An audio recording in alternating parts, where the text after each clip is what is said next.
sa likod ng kanilang kabaitan, meron silang itinatagong galit, inggit.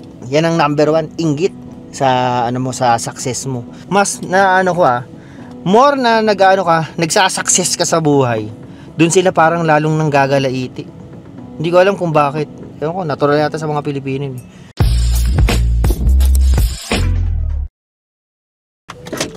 Yun!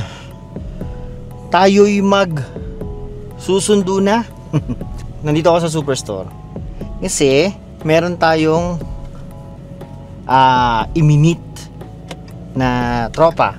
Kasi nung naalala nyo yung binyagan, sa Nipawa, naiwan ko yung aking case ng Ray-Ban, no? Etong panahon lang na to, no? Dito mo lang masasabi na sorry, hindi ko magamit yung eyeglasses ko kasi walang charge. Dito mo lang siya maririnig, no? Dati wala namang ganyan. O nga pala, sa mga sa akin, nagko-comment sa akin na nagda-drive, yung kamay ko wala pong hawak, ha. Kasi baka akala nyo yung kamay ko nagbibideo ng isang kamay. Yung dalawang kamay ko po hawak kong ganito. Yan po, papakita ko sa inyo kung nasan yung camera ko. Nasa dashboard lang. Saka hindi naman ako tumitingin directly sa camera. Nasa focus tayo sa pagdadrive. Nagsasalita lang tayo. Pasaway lang nagsasalita kung ano na sinasabi. Yun lang naman. Hindi naman tayo may mga nagsasabi kasi destructive driving, mga ganun. Dami yung alam. Safe naman tayo mag-drive, no? Pero yun na nga, nakita kami dito sa Superstore ng aking tropa, si Kuya Leo. Shoutout kay Kuya Leo. Nagpadala ako sa kanyang buchi na rin. Ang sarap ng buchi na yun. Alam mo yung buchi, merong mga sesame seeds. Yung laman niya merong ubi. Nung sa handaan nila, ang daming handa. Pinakita ko naman sa inyo yun. Tapos sa dami ng handaan na yun, nagpakabusog na ako lahat-lahat. May lechon pa yun, ha. Lechon, ganyan, pansit. Walang ya. Ang pinaka ko pa rin, nagustuhan ko pa rin yung buchi. Masarap ang buchi. Doon masarap naman lahat ng mga handa. Saka sila nagluto ng mga handa nila. Isang tipid tips din yun kung gusto nyo pag kayo merong handaan. Imbis na mag-order kayo, mahal kasi dito lahat talaga. Kahit saan mo sabihin na mga yung mga order, mga Filipino food, Chinese food, lahat dito mahal. Kaya kung meron kayong talento sa pagluluto, napakalaking tulong yan. Pwede nyo i-business, pwede nyo gamitin ng pang personal. Kasi dito sa Canada, ang mahalaga yung meron kang talent. No, either pagluluto, either lahat yan. Pero hindi yan ang gusto kong pag-usapan natin, no? Ang gusto kong pag-usapan natin ngayong nakakatatlong taon na tayo dito sa Canada, nagets ko na yung galawan ng mga natin dito, mga kababayan natin dito, yung mga mga Canadians. Alam ko na yung mga galawan nila. Alam nyo naman yun, sinasabi ko sa inyo yung pagkain sa mga puti. Lang sila, hilig lang nila talaga, parang meron silang boundaries lagi. Meron silang professionalism. Kung kasama mo sila sa trabaho lang talaga sila. Hindi sila yung tulad ng mga Pilipino na nasa sa kaopisina nyo. Friend mo lahat. Hindi ganoon. Dito ka-opisina ka niya, ka-opisina ka lang niya, ganoon. Tapos yung sa mga Pilipino naman, ito pinakamatindi sa lahat. Pinakamatindi talaga. Sa Pilipinas, parang natural na natin 'to yung pagka merong umaangat, yung crab mentality. Yeah? Merong umaangat sa atin, meron yung mga mga plastic na akala mo sila yung sa inyo, aangat sa inyo. Pero sa likod ng maskara, ka pala, dinadown ka pala. Yung ko niyan, mas matindi dito sa Canada. Akala mo ang bait sa harapan. Wala akong baka sabihin nyo baka may kaaway ako rito. Yun lang yung nakikita ko sa galawan ng mga mga Pilipino. Karamihan talaga sa mga Pilipino rito.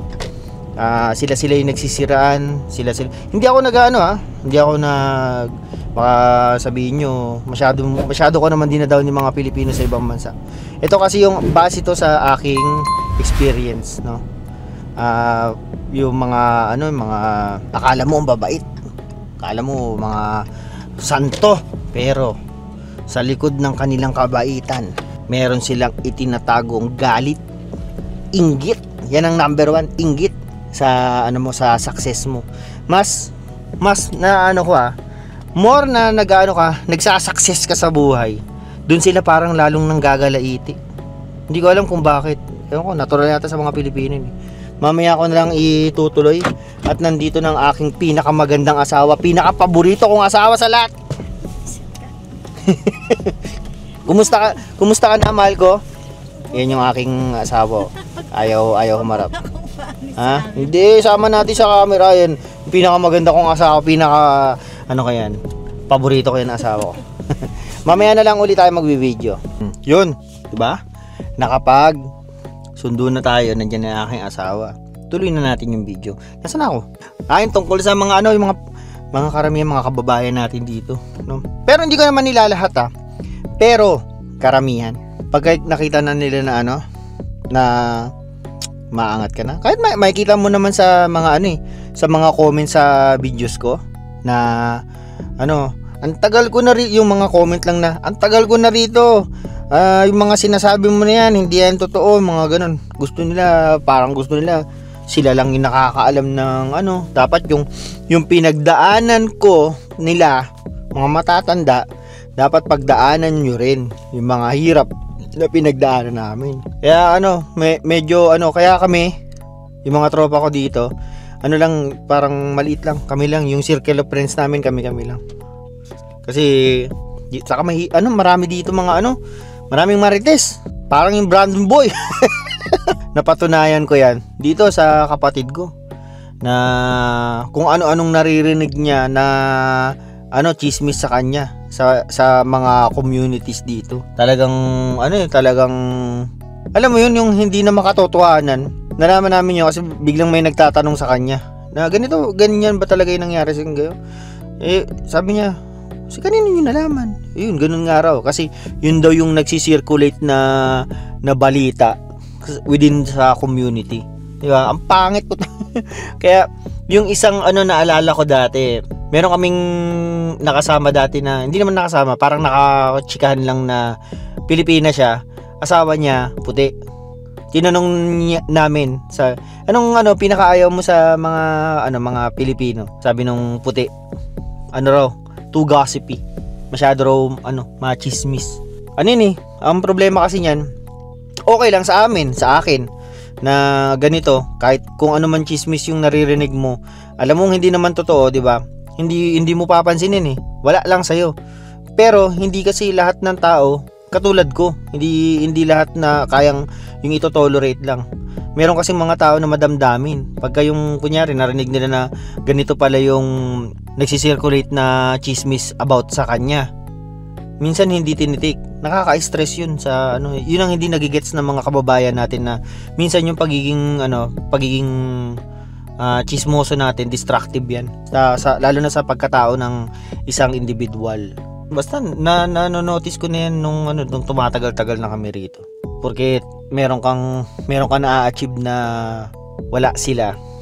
Hindi ko naman inaano yung sarili ko Parang alam mo yun, nag-iba yung sa'yo.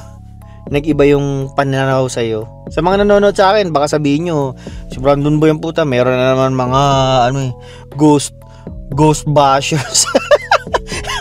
Hindi, experience ko yun. Experience ko to dito sa Canada. Ay, ewan ko. Biglang nagsumbong sa mga nanonood, Pero sa mga OFW, yung mga nasa ibang bansa or yung mga nandito sa Canada na mga nanonood sa akin, meron ba kayong experience ng ganyan na yung parang flaws ng mga Pilipino sa paligid nyo, na yung parang nanda-down sa inyo, yung crab mentality, yung todong magchismis na kung ano-ano na lang. Meron ba kayong experience ng mga ganyan? I-comment nyo nga sa baba. Tignan natin kung mas malala sa mga nangyayari. Diba, naalala nyo yung bago pa lang ako. Yung sinabihan ako na kasama mo Pilipino mismo.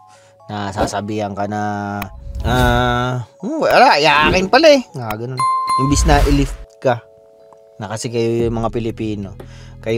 Sila pa yung manlalaglag. Parang masyadong isip bata mga tao. Yun lang. Papasok na ako, malamig na sa labas. Ano ngayon 6 lang yung temperature. Single digit, kaya pero naka-short lang ako, no? Yun na. Like, share, subscribe yung mga ganap yun. Pinapaalam.